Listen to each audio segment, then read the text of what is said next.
제가 기도하겠습니다. 사랑하는 주님, 한 주간도 버티고 버텨 주님의 은혜로 여기까지 왔습니다. 날마다 있는 순간의 모든 것이 하나님께서 베푸신 은혜이고 주님께서 잡아주신 그 손길임을 우리가 입술로 예배하며 고백하며 나아갈 때에 한 주간을 살아갈 수 있는 새 힘과 능력을 더하여 주시옵시고, 세상이 아무리 흔들려고 해도 흔들리지 않는 믿음의 사람으로 하나님께 영광 올려드리는 저희의 삶이 되게 하여 주시옵소서. 육신의 연약함과 마음의 아픔과 상처들로 인하여 주님의 자비와 긍휼을 구하는 하나님의 사람들을 주님 찾아가 주셔서 놀라운 회복과 치유를 허락하여 주시옵시고, 하나님을 신실히 의지할 때에 허락되는 놀라운 축복을 삶에서 경험할 수 있도록 주여 인도하여 주시옵소서. 오늘도 우리에게 말씀하시는 주의 음성 듣기를 원합니다. 주여 함께하여 주옵소서. 예수님의 이름으로 기도드립니다. 아멘. 매주 말씀을 나눌 때마다 당연한 것이겠지만 오늘은 더 특별히 여러분에게 당부드리고 싶은 거는, 여러분이 조금이라도 정신을 놓으시면 오늘은 뭘 들었나 싶을 정도의 말씀이에요. 제가 설교 준비하고 그 생각이 들었어요. 오늘은 정말 감동과 은혜는 1도 없고 깨달음밖에 없겠구나라는 생각을 하게 돼요. 그러니까 여러분 저랑 끝까지 호흡을 같이 해주시면서 오늘 말씀을 끝까지 같이 들으면 조금 흐릿했었던 믿음이 과연 무엇인가에 대해서 조금은 선명해질 수 있고, 만약에 조금이라도 핀트를 놓치면은 안 그래도 흐릿했던 믿음이 더 안 보여질 수가 있으니까 여러분 저와 함께 호흡을 해주시면 좋을 것 같아요. 자, 로마서 4장에서 바울은 하나님께서 의롭다고 인정하시는 참된 믿음이 무엇인지, 또 참된 믿음으로만 가능한 참된 순종이 무엇인지에 대해서 창세기 15장부터 나오는 이 아브라함의 예를 들어서 설명을 하고 있습니다. 지난주에 여러분 말씀 잘 들으셨을 텐데 제가 한번 질문 드려보죠. 하나님께서 아브라함을 의롭다라고 인정을 해 주셨죠. 맞나요? 하나님께서 아브라함을 의롭다라고 인정을 해 주셨습니다. 질문입니다. 무엇 때문에 의롭다라고 하셨는가? 보기 1번 믿음, 2번 행위. 정답은 1번 믿음이죠. 이 믿음 때문에 아브라함을 하나님께서는 의롭다라고 해주셨어요. 우리 로마서 4장 3절 말씀 같이 한번 읽어보죠. 시작.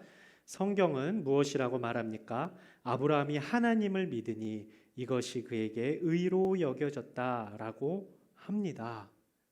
자, 두 번째 질문입니다. 그렇다면 무엇을 믿었기 때문에 하나님께서는 아브라함을 의롭다라고 칭해 주셨는가?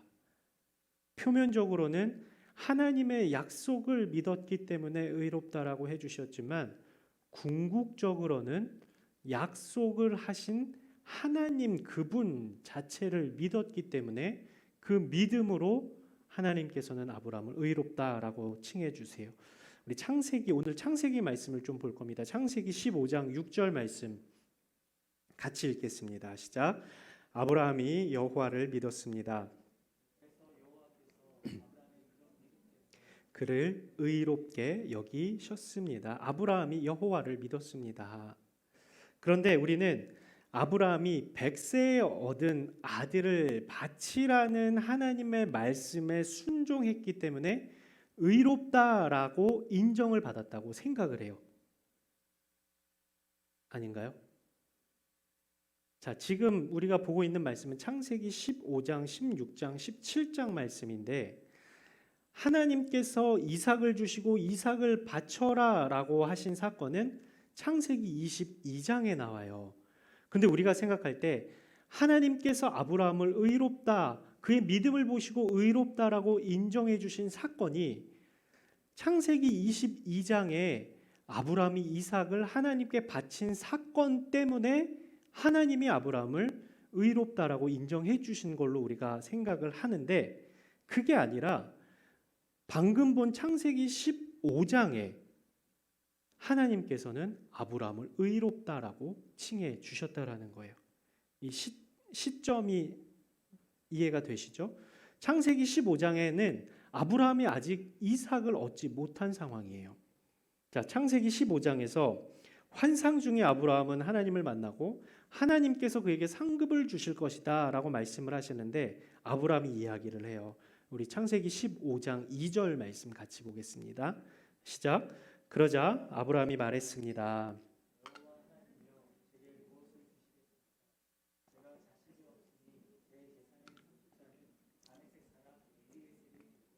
그랬더니 하나님이 말씀하십니다. 창세기 15장 4절 5절에요. 제가 읽을게요. 그러자 여호와의 말씀이 그에게 임해 말씀하셨습니다. 그는 누구죠? 다메섹 사람 엘리에셀이죠. 그는 내 상속자가 되지 않을 것이다. 오직 내 몸에서 나온 사람이 내 상속자가 될 것이다. 여호와께서 아브라함을 밖으로 데리고 나가 말씀하셨습니다. 하늘을 올려다보고 별을 세어보아라. 과연 셀 수 있겠느냐? 그리고 여호와께서 말씀하셨습니다. 내 자손도 이와 같이 될 것이다. 언제요? 아브라함이 자식이 없을 때. 그의 상속자가 누구일지도 모르는 상황 가운데 하나님께서 약속하신 것은 내 자손도 하늘의 별과 같이 많게 될 것이다.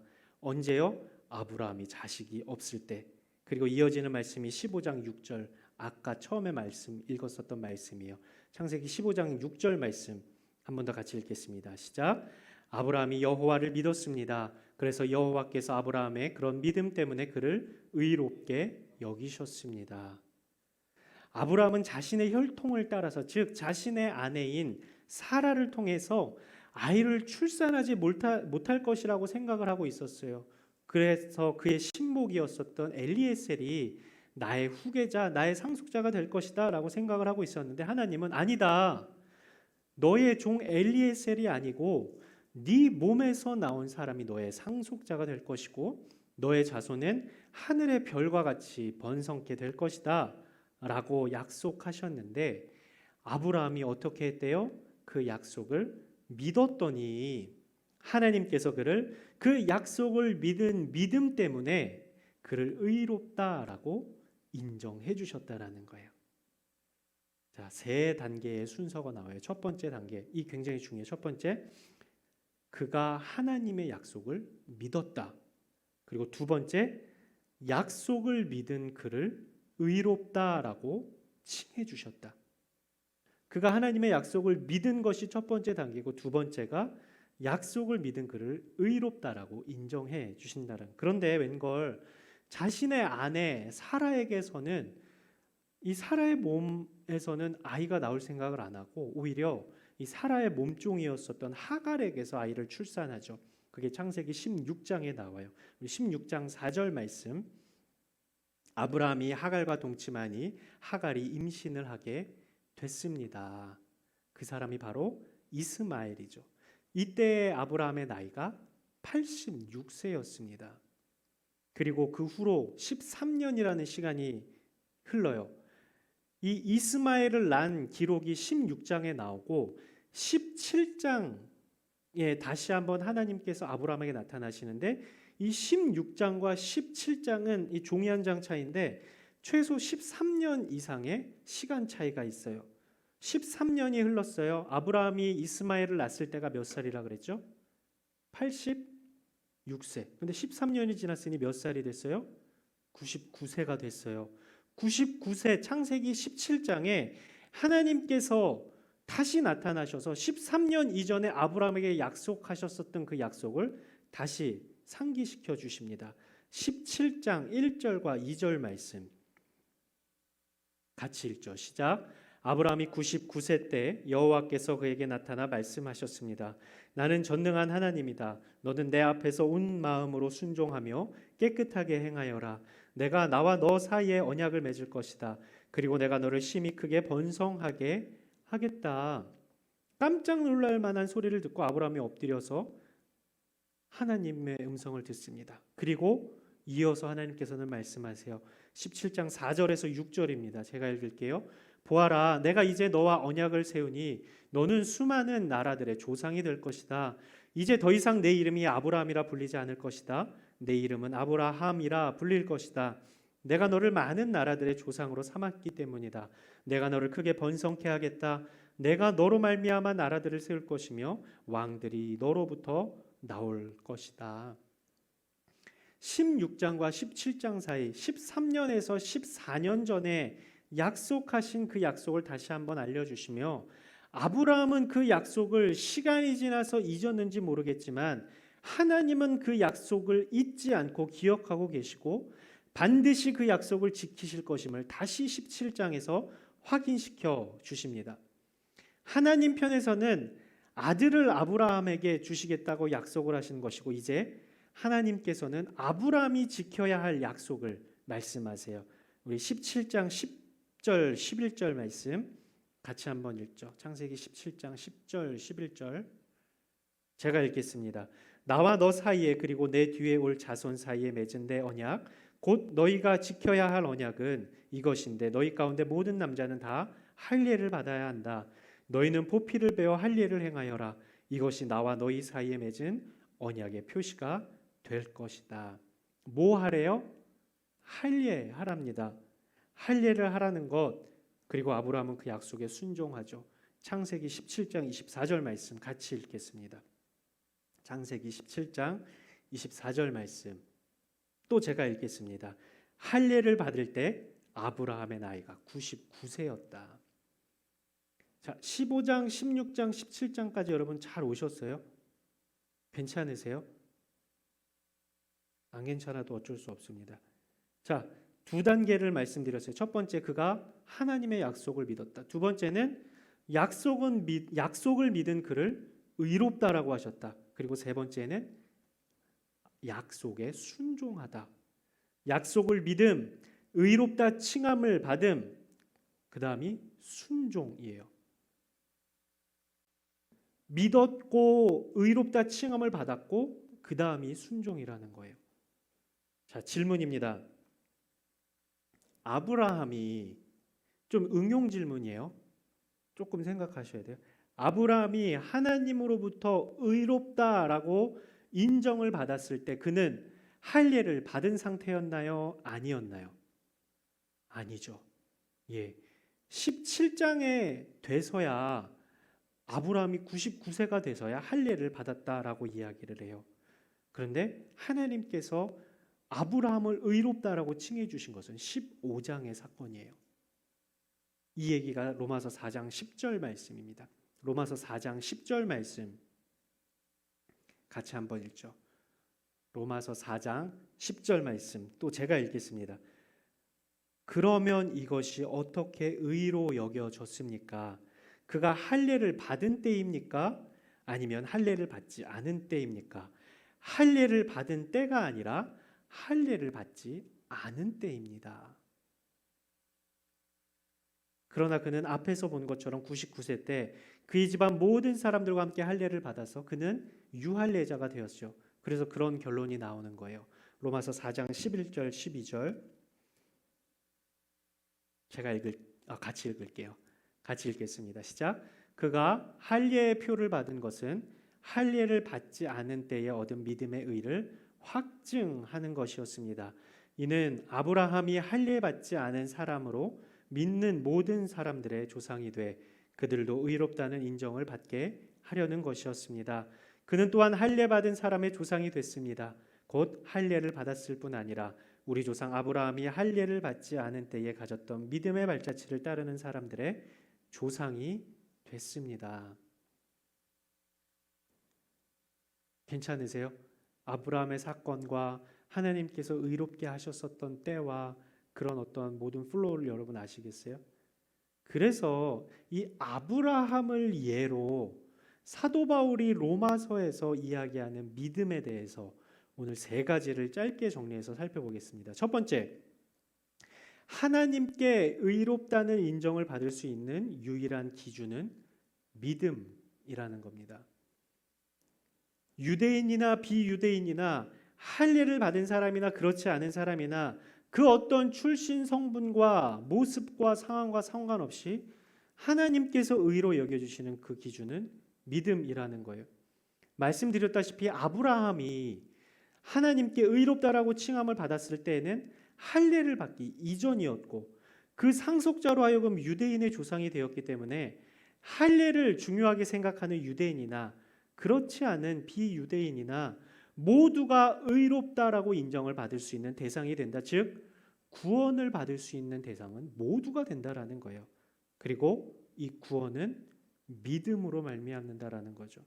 즉 복음에는 차별이 없다는 것, 믿음이 의롭다는 칭함을 받을 수 있는 유일함임을 아브라함의 예를 들어서 길게 설명하고 있는 거예요. 오늘 본문 13절 말씀 같이 읽죠. 로마서 4장 13절입니다. 시작. 아브라함이나 그의 후손에게 세상의 상속자가 되리라고 하신 약속은 율법으로 인해 된 것이 아니라 오직 믿음의 의로 인해 된 것입니다. 자, 두 번째, 약속은 믿음을 근거로 할 때 유의미하다라는 겁니다. 약속은 믿음을 근거로 할 때 유의미하다. 우리 14절에서 16절까지의 말씀 같이 읽죠. 시작. 만일 율법을 따라 사는 사람들이 상속자가 된다면 믿음은 무효가 되고 약속은 파기됐을 것입니다. 왜냐하면 율법은 진노를 부르기 때문입니다. 율법이 없는 곳에는 범법함도 없습니다. 그러므로 약속은 믿음으로 말미암습니다. 이는 아브라함의 모든 후손 곧 율법을 따라 사는 사람뿐 아니라 아브라함의 믿음을 따라 사는 사람들에게도 은혜로 이 약속을 보장해 주시기 위한 것입니다. 아브라함은 우리 모두의 조상입니다. 두 번째가 뭐였어요? 약속은 믿음을 근거로 할 때 유의미하다라는 거예요. 이 개인과 개인 간의 관계 속에서 약속을 할 때 무엇을 바탕으로 하죠? 믿음을 바탕으로 하죠. 사람에 대한 믿음, 신뢰를 바탕으로 약속을 합니다. 사람들이 계약서를 씁니다. 여러분 직장에서 취직을 할 때 계약서를 써요. 또 집을 계약을 하거나 뭐 차를 살 때 계약서를 이렇게 써요. 사실 계약서도 일종의 약속입니다. 그런데 잘 보면 계약서를 쓴다는 것은 뭐가 바탕이 되지 않기 때문에 그래요. 신뢰가 바탕이 되지 않아요. 믿지 못하는 거예요. 못 믿으니까 쓰는 게 계약서죠. 못 믿는 이유가 뭘까요? 욕심 때문에 그렇습니다. 사람의 본성 때문에 그래요. 약속을 하고 욕심이 생기는 거예요. 그러니 믿지 못해 쓸 수밖에 없는 게 계약서입니다. 그런데 하나님께서 아브라함에게 그리고 아브라함이 하나님께 대해 약속을 한 것은 서로에 대한 신뢰가 바탕, 즉 믿음이 바탕이 된 약속이었다는 거예요. 그런데 잘 보면 하나님께서 아브라함에게 약속하신 것은 하나님이 보실 때 아브라함이 믿을 만한 사람이어서 믿어주신 것이 아니라 하나님은 하나님이시기 때문에 누가 속이려고 달려들어도 속지 않고 다 아시는 분이시니 하나님은 아브라함과 충분히 약속을 하실 수 있으셨던 겁니다. 또 아브라함은 하나님께서 약속하신 것을 믿었습니다. 더 정확하게 이야기하면 약속 그 자체를 믿은 것이 아니라 약속을 하신 그분 하나님을 믿었다라는 거예요. 만약에 아브라함이 믿음으로 반응하지 않고 하나님한테 계약서 쓰자고 했다면 아브라함이 믿음으로 의롭다라는 인정을 받았을까요? 못 받았을 겁니다. 아브라함이 하나님의 약속을 넘어서 하나님 그분을 믿었다라는 것은 굉장히 분명합니다. 창세기 22장 얘기를 다시 한번 해드릴게요. 제가 지금 드리고 싶은 말씀은 그거예요. 아브라함이 하나님의 약속을 믿은 게 아니라 하나님을 믿었다라는 것을 말씀드리는 거예요. 창세기 22장에 하나님께서 100세에 얻은 아들 이삭을 번제로 바쳐라 라고 명령하시죠. 3일 길을 걸어서 모리아 땅에 가서 모리아 산에서 제단을 쌓고 이삭을 그 제단 위에 얹어 놓습니다. 그런데 이제 이삭을 잡아 죽이려고 하는 그 순간에 하나님이 멈추라고 말씀을 하세요. 근데 한번 생각해 보시죠. 하나님께서 아브라함에게 해주신 약속이 이삭을 통해 민족을 이루는 것이라면 아브라함이 이삭을 바칠 수가 있었을까요? 없었을까요? 그 약속만 믿었다면 바치기가 어려웠겠죠. 왜냐하면 하나님 이삭을 약속을 허락하셨고 이 이삭을 통해서 모든 자손들이 하늘의 별과 같이 많아질 것이라고 약속을 하셨는데 이 이삭이 죽으면 어떻게 합니까? 라는 생각이 있었다면 아브라함은 이삭을 죽이려고 제단 위에 올려놓지 못했을 겁니다. 그런데 아브라함은 이삭을 제단 위에 올려놔요. 그 말은 뭐예요? 이삭이라는 약속을 믿은 것이 아니라 이삭이 아니더라도 하나님께서는 하나님의 일을 이루어 가실 것이다라는 하나님에 대한 신뢰가 아브라함에게 있었기 때문에 아브라함은 이삭을 제단 위에 올려놓을 수 있었던 겁니다. 그가 이삭을 바치려고 제단 위에 두고 칼을 든 것을 보면 아브라함이 바라본 것은, 아브라함이 믿은 것은 약속에 멈춰져 있지 않고 약속 넘어 하나님에 대한 믿음을 가지고 있었다라는 겁니다. 혹시 이삭이 아니더라도 하나님은 반드시 하나님이 약속하신 것을 이루신다는 믿음이 있었기 때문에 아브라함은 그렇게 할 수 있었던 거죠. 우리도 그럴 때가 있죠. 예상치 못한 일을 만나게 될 때 하나님께서 우리에게 약속하시고 나에게 말씀해 주신 것이 흔들릴 때가 있어요. 왜? 내가 생각했었던 것과 다르게 이루어지니. 하나님께서 반드시 이렇게 이루실 것이다라는 신뢰가 있는데 내가 생각하는 것이 이루어지지 않으면 흔들릴 때가 있어요. 왜 흔들릴까요? 우리는 그 눈앞에 있는 약속 자체만 보기 때문에 그래요. 근데 우리가 봐야 될 것은 무엇이냐? 약속 너머에 있는 하나님을 바라볼 수 있어야 하는 것을 아브라함을 통해서 보게 되죠. 자, 다시 한번 생각해 봅시다. 하나님께서는 아브라함에게 무엇을 약속하셨습니까? 그를 통해 민족을 이루실 것이다.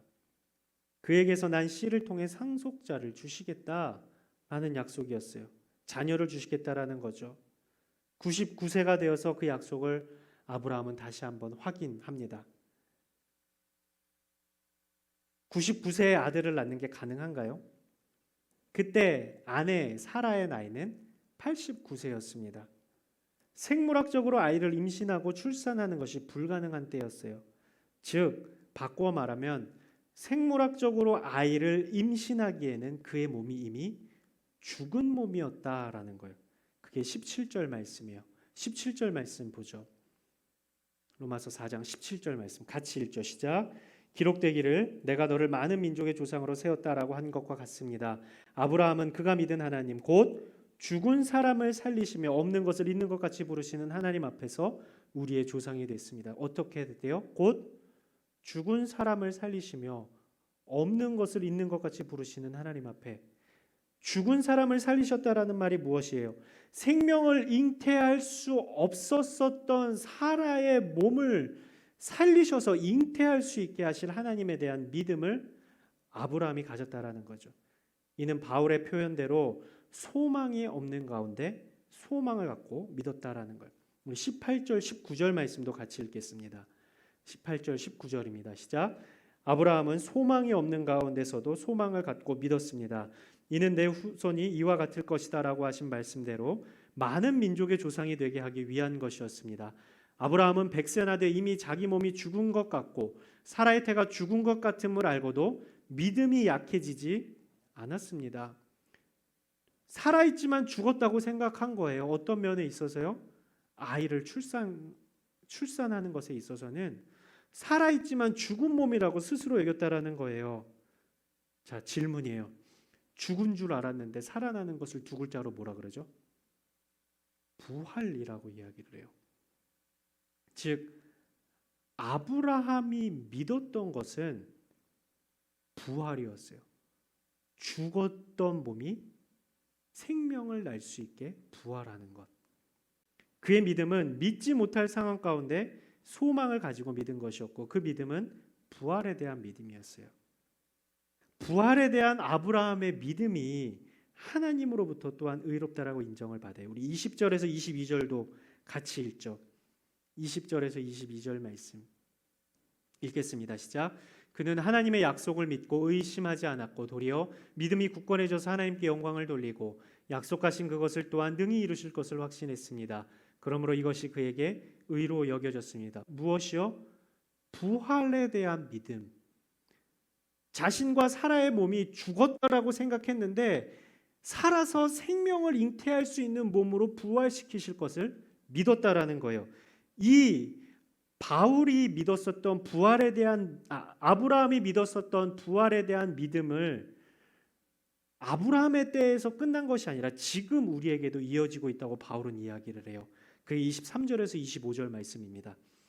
마지막으로 같이 한번 읽겠습니다. 23절에서 25절 시작. 그에게 의로 여겨졌다라는 말은 아브라함만을 위해 기록된 것이 아니라 의롭다는 인정을 받을 우리 곧 우리 주 예수를 죽은 사람 가운데 살리신 분을 믿는 우리도 위한 것입니다.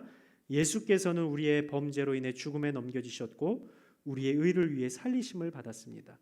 세 번째, 그리스도의 부활을 믿는 믿음이 의롭다는 인정을 받는 열쇠가 된다라는 겁니다. 부활에 대해서 바울은 또한 이야기를 하는 것. 아브라함이 자신의 몸과 사라의 태가 죽은 것처럼 생각하였지만 생명의 주이신 하나님께서 그의 몸과 태를 살리시어 생명을 주시겠다고 약속하신 것을 믿은 것처럼 십자가에서 돌아가신 그리스도께서 부활하심으로 우리를 영원한 죽음에서 살리시어 생명을 주신다는 것을 믿는 믿음으로만 우리는 구원을 얻을 수 있다라는 것을 바울이 이야기를 하는 거예요. 우리가 예수님의 십자가 죽음에 대해서는 묵상을 참 많이 해요. 사순절도 지키고 고난주간도 한 주간 보내요. 그런데 실제로 이 예수님의 부활에 대해서는 이 고난당하심과 죽으심만큼 관심을 갖지 않아요. 고난주간은 6일이나 하는데 부활주일은 하루로 끝내니 그렇지 않나요? 또 교회에서는 칸타타 한다고 예수님 돌아가시기도 전에 부활 칸타타 찬양을 준비를 하죠. 근데 부활절은 딱 한 번이에요. 이게 부활에 대한 인식이 우리에게 덜하다라는 반증일 수도 있는데 사실 매주일 드리는 오늘 이 주일 예배가 예수님의 부활을 기념하는 것입니다. 그래서 우리는 매주일 예배 때마다 부활의 주님에 대한 기억을 해야 돼요. 여러분 가끔 우리 이재훈 담임 목사님 설교하시기 위해서 강단에 올라서 처음으로 하시는 말씀이 무슨 말씀인지 아세요? 부활의 주님이 오늘 예배하는 여러분과 함께 하시기를 바랍니다. 이건 부활의 주님이 오늘도 우리와 함께 하신다는 이 주일 예배를 통해서 부활하신 주님에 대한 생각을 하는 거예요. 부활의 믿음, 이것이 아브라함에게 있었던 것처럼 우리 또한 예수 그리스도께서 부활하시고 첫 열매 되신 예수 그리스도처럼 우리도 죽은 이후에 그리스도를 믿는 믿음으로 말미암아 부활할 것을 믿는 믿음을 복음을 통해 얻게 한다라고 바울이 이야기를 하는 거예요. 다 됐습니다. 오늘 세 가지 바울이 이야기하려고 했었던 것을 정리해서 볼게요. 첫 번째, 하나님께 의롭다는 인정을 받을 수 있는 유일한 기준은 믿음이다. 두 번째, 약속은 믿음을 근거로 할 때 유의미하다. 세 번째, 그리스도의 부활을 믿는 믿음에 의롭다는 인정을 받는 열쇠이다. 믿는다는 것의 의미를 분명히 알아야 하는 이유는 그래야 우리가 부활신앙이 무엇인지를 알고 살아갈 수 있기 때문에 그래요. 여러분에게 부활신앙이 있습니까? 여러분에게 부활은 어떤 의미가 있나요? 예수님께서 십자가에서 달려 죽으시고 부활하신 것이 여러분에게는 의미가 있나요? 없나요? 부활하신 그 주님을 믿는 사람이 살리심을 받는다라고 바울은 표현을 해요. 믿는다는 것은 우리가 부활할 것을 믿는, 몸이 다시 사는 것을 우리가 믿는, 사도신경에 나오죠. 몸이 다시 사는 것. 예수님이 부활하셔서 첫 열매가 되셨다라는 것은 예수님께서 우리의 죄 때문에 십자가에 달려 돌아가신 것을 믿는 사람은 예수님이 부활하신 것처럼 똑같이 부활할 것에 대한 믿음을 갖게 하기 위함에 첫 열매가 되셨다라고 말씀을 하시는 거거든요. 그러니 우리도 죽고 나면은 부활하게 됩니다. 이게 고린도 후서에서 이야기하는 사도 바울의 이야기예요. 우리도 부활을 해요. 저와 여러분이 부활을 해요. 더 정확하게 말씀드리죠. 예수님의 우리를 위해 죽으심과 다시 사심을 믿는 사람들은 죽어도 다시 사는 부활을 경험하게 된다라는 겁니다. 그 부활을 믿었었던 아브라함의 예를 통해서 우리에게도 이 부활을 믿는 믿음을 가지라라고 바울은 이야기를 하는 거예요. 믿는다는 것의 의미를 분명히 알고 깨달아야 하는 이유가 그래야 우리가 부활신앙으로 살아갈 수 있기 때문에 부활신앙에 대해서 이야기할 것이 참 많은데 다음 기회에 여러분께 나눌 수 있는 기회가 있으리라 생각을 합니다. 믿는다는 것의 의미를 분명히 해야 우리가 하나님 나라를 살아가는 분명한 이유를 발견할 수 있고, 믿는다는 것의 의미를 분명히 알아야 하나님 나라의 사람으로서 마땅히 말씀에 순종하는 삶을 살 수 있기 때문에 이 모든 것의 시작이 믿음이라는 것, 그리고 이 믿음 역시도 우리가 믿고 싶다 라고 할 때 하나님께서 베풀어 주시는 은혜로 말미암아 믿어지게 된다라는 것입니다. 사랑하는 여러분, 아브라함의 예를 오늘 길게 봤습니다. 우리가 의롭다라고 인정받는 것은 우리의 어떤 행함 때문이 아니라 그 이전에 하나님을 믿는 믿음, 예수 그리스도가 나의 구원자 되신다라는 이 믿음으로 우리를 의롭다라고 칭해 주시는 것이고, 그렇게 칭함받은 사람으로서 마땅히 순종의 삶을 살 수 있게 된다라는 것, 약속을 믿는 것, 그 믿음으로 의롭다 칭해 주시는 것, 그 칭함받은 사람의 마땅한 삶의 모습이 순종의 모습이라는 것, 이 믿음의 과정, 이 믿음의 단계를 여러분이 기억하시고, 믿음으로 어렵고 고단하지만 이 땅에서의 삶이 전부가 아니라 우리는 부활해서 영원한 천국의 삶을 살 수 있는 사람이다라는 것에 대한 기대와 소망을 가지고 살아가는 저와 여러분의 삶이 될 수 있기를 주님의 이름으로 축복합니다. 이 시간 한번 같이 찬양하죠. 우리 전능하신 나의 주 하나님은 같이 한번 찬양하고 기도하는 시간 갖도록 하겠습니다.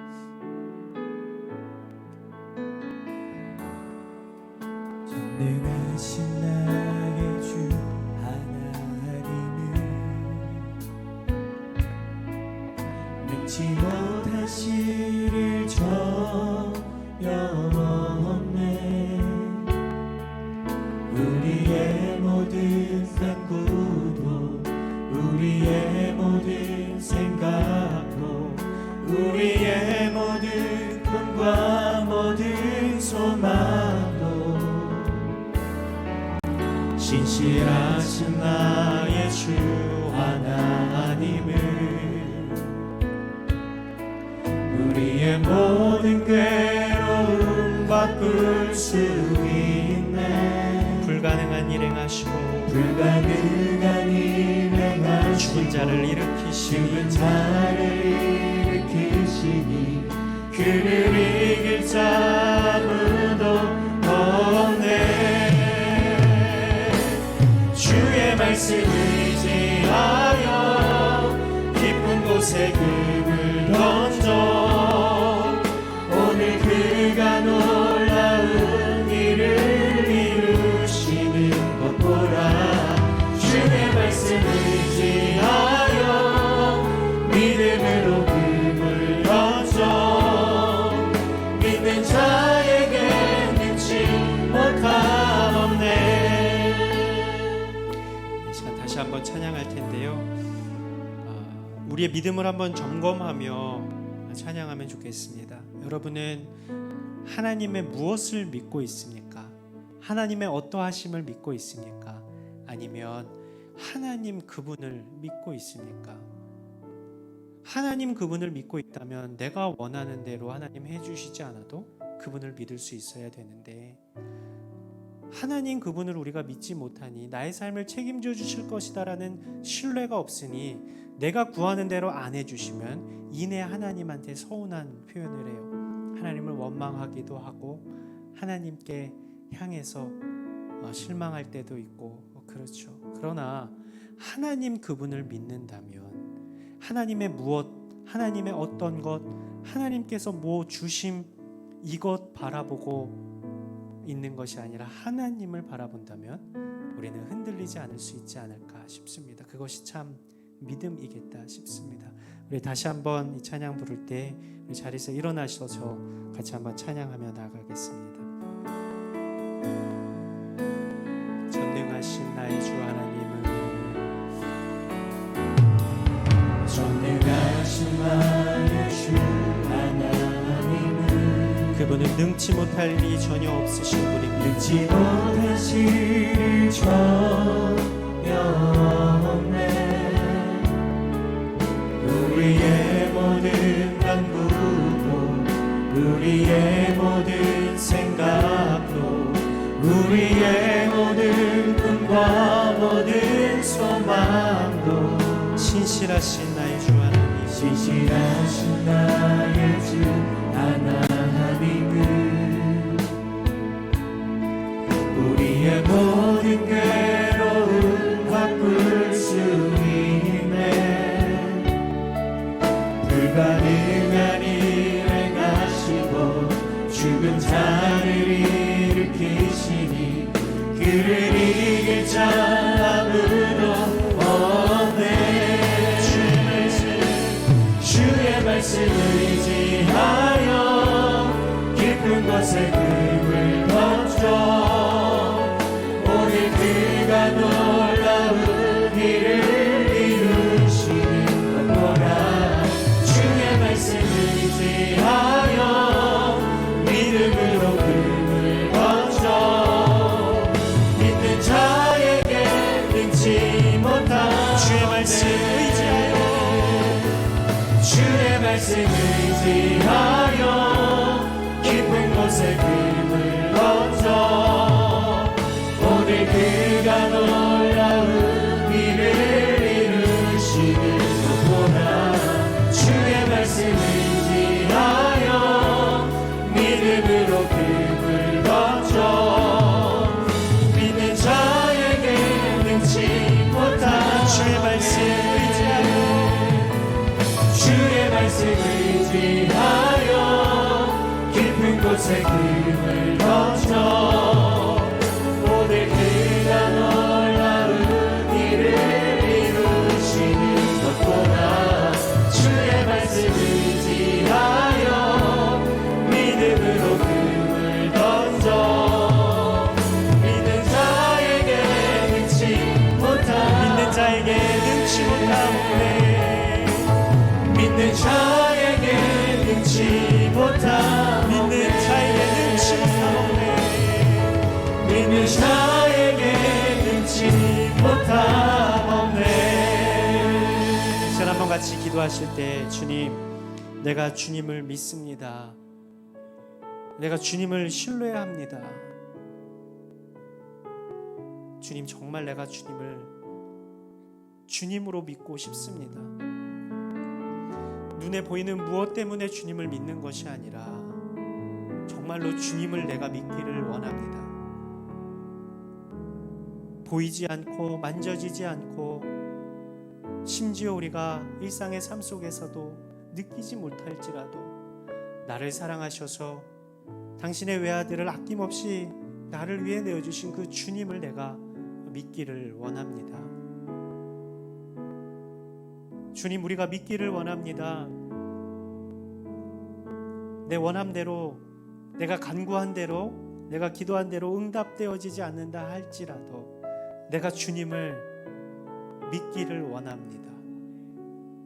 나를 사랑하셔서 나에게 가장 좋은 것 준비하고 계시며 언제든지 손을 펼쳐 은혜를 베푸실 그 주님을 신뢰하며 살아가는 우리의 삶이 되게 하여 주옵소서. 흔들리지 않는 믿음 위에 굳건히 서서 능치 못함 없으신 주님을 삶 속에서 경험케 하여 주시옵시고 믿는 자에게 허락하시는 하늘의 비밀한 일을 소망을 두고 바라보며 나아갈 수 있는 믿음의 삶을 살게 하여 주시옵소서. 이 시간 한번 같이 기도하며 나가겠습니다. 거룩하시고 자비로우신 아버지 하나님, 주님이 전능하신 분이십니다. 능치 못함이 없으신 분이십니다. 모든 것을 알고 계시며 우리의 깊은 생각과 우리의 마음까지도 모든 것을 알고 계시기에 우리가 정말로 믿음이 있는지 주께서 보실 때에 참으로 연약하고 부족하여 숨고만 싶은 것이 우리의 처지고 우리의 상황이고 우리의 보잘것없는 믿음입니다. 아버지 하나님, 우리에게 더욱더 크신 은혜를 베풀어 주셔서 주님을 주님으로 믿게 해 주십시오. 주님 그분을 내가 믿고 그 주님만을 의지하며 살아갈 수 있게 해 주십시오. 내 눈에는 내가 생각하는 것과 내가 원하는 것과 나의 욕심에 따라 생각하는 많은 것들이 이루어지지 않는다 할지라도 주님을 신뢰하는 믿음, 아브라함이 가졌었던 그 믿음을 우리에게 허락하여 주시옵시고 그 믿음으로 말미암아 승리하는 삶을 살아갈 수 있는 저희 모두가 되게 하여 주시옵소서. 때로는 낙심할 때가 있습니다. 때로는 주님을 향해 실망할 때도 있습니다. 때로는 주님을 향해 바라보지 못하고, 주님을 향해 집중하지 못하고, 주님께 시선을 두지 못하고 등 돌려 세상을 향해 갈 때가 많이 있는 연약하고 부족한 저희의 믿음입니다. 우리의 믿음 없음을 불쌍히 여기시고 아버지 하나님, 우리에게 믿음을 더하여 주셔서 하나님에 대한 믿음도 아니고 하나님의 어떠함에 대한 것도 아닌 하나님을 믿는 믿음으로 살아갈 수 있는 저희 인생이 되게 하여 주시옵소서. 1년이 지나고 2년이 지나고 10년이 지나고 20년이 지나고 30년이 지나도, 아니 우리의 평생이 다 지날지라도 하나님의 신실하심은 변하지 않은 믿음을 우리에게 더하여 주시옵시고, 그 주님을 붙잡고 나아갈 수 있는 믿음의 사람들 되게 하여 주시며, 믿는 자에게 능치 못함이 없음을 볼 수 있게 하여 주시옵소서. 아버지 하나님, 믿음으로 살아가는 하나님의 사람들이 흔들리지 않게 하여 주시옵시고, 주님을 향해 등 돌리지 아니하게 하여 주시옵시고, 끝까지 그 주님을 믿는 믿음으로 살아갈 수 있는 하나님의 사람들 되게 하여 주시옵소서.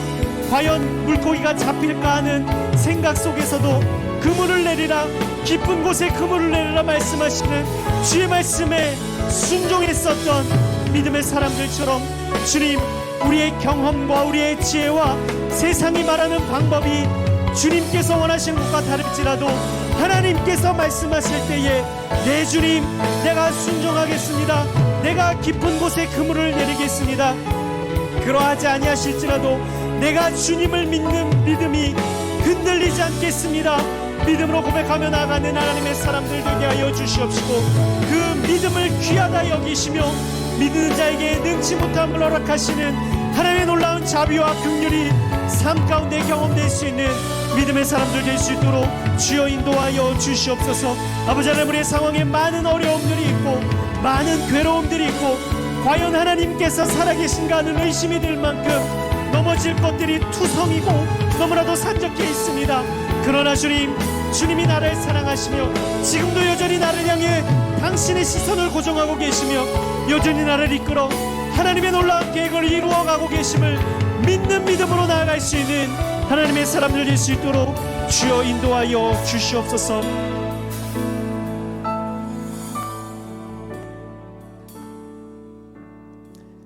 사랑하는 여러분, 과연 하나님께서 여러분에게 내 믿음이 어디 있느냐 물어보실 때 여러분은 어떻게 응답하실 수 있으시겠습니까? 제 말씀을 묵상하면서 저 자신을 돌아볼 때 너무나 부끄러운 모습일 수밖에 없는 저를 보게 됩니다. 같이 기도했었던 것처럼 실망하는 부분이 생기고, 과연 하나님 일하시는 것이 맞는가, 어떤 결과물들을 보고 하나님에 대한 믿음이 흔들릴 때가 있는 저를 보게 되더라고요. 여러분은 어떠십니까? 여러분은 하나님의 그 하나님 되심 그 자체를 믿고 계십니까? 하나님은 우리 눈에 보이지 않으시지만, 보이지 않는 하나님께서 우리를 사랑하시기에 하나하나 당신의 때에 아름답게 이루실 것을 지금도 이루어 가고 계신 줄로 믿습니다. 하나님에 대한, 하나님의 어떠함에 대한 믿음이 아닌 하나님 그분을 믿는 믿음으로 능치 못함을 경험할 수 있는 저와 여러분의 삶이 될 수 있기를 주님의 이름으로 축복합니다. 특별히 육신적인 아픔 가운데 있는, 또 마음의 어려움과 상처들, 또 관계의 어려움과 재정적인 어려움들이 있다 할지라도 하나님 과연 나를 사랑하시는 것 맞습니까? 라는 질문 이전에 그래도 내가 주님을 신뢰합니다. 이 모든 어려움과 고난을 넘어서 하나님께서 이루실 것을 당신의 타이밍에 이루어 가십시오. 내가 주님을 믿습니다. 고백하며 살아가는 저와 여러분 될 수 있기를 주님의 이름으로 축복합니다. 사랑하는 주님, 우리의 믿음 없음을 불쌍히 여기시고 우리에게 믿음을 더하여 주시옵소서. 하나님을 믿는 믿음으로 이 험한 세상 승리하며 살아갈 수 있는 하나님의 사람들 되게 하여 주시옵소서. 예수 그리스도의 이름으로 기도드립니다.